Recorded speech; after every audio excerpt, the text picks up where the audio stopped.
রাজ্যের সরকারি হাসপাতাল যেন আক্রান্ত বিতর্কিত স্যালাইন ব্যাধিতে।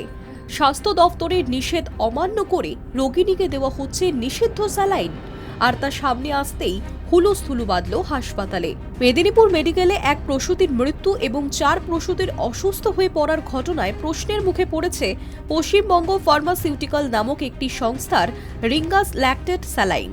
বিতর্কের আবহে স্বাস্থ্য দপ্তর সেই স্যালাইনকেই নিষিদ্ধ ঘোষণা করার পরেও তা ব্যবহার করা হচ্ছে বলে অভিযোগ উঠল নদিয়ার পলাশীপাড়ার প্রীতিময় গ্রামীণ স্বাস্থ্য কেন্দ্রে।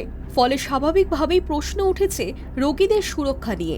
রহিমা খাতুন নামে ওই রোগিণীকে দেওয়া হচ্ছিল পশ্চিমবঙ্গ ফার্মাসিউটিক্যালের তৈরি এই স্যালাইন। তা নজরে আসতেই শুরু হয় শোরগোল।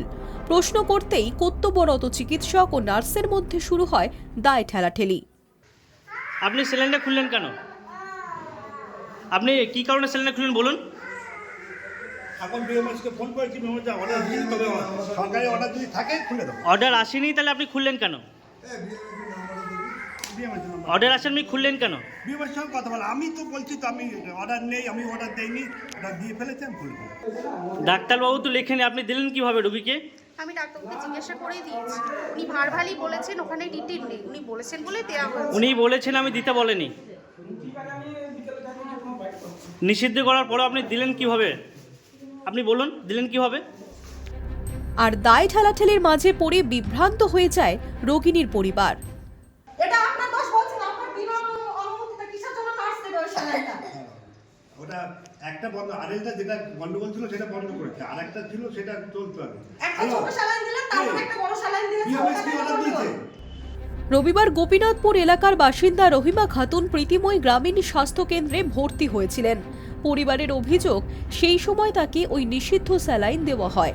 এরপরেই বিষয়টি নার্সদের কাছে জানতে চান রোগীর আত্মীয়রা।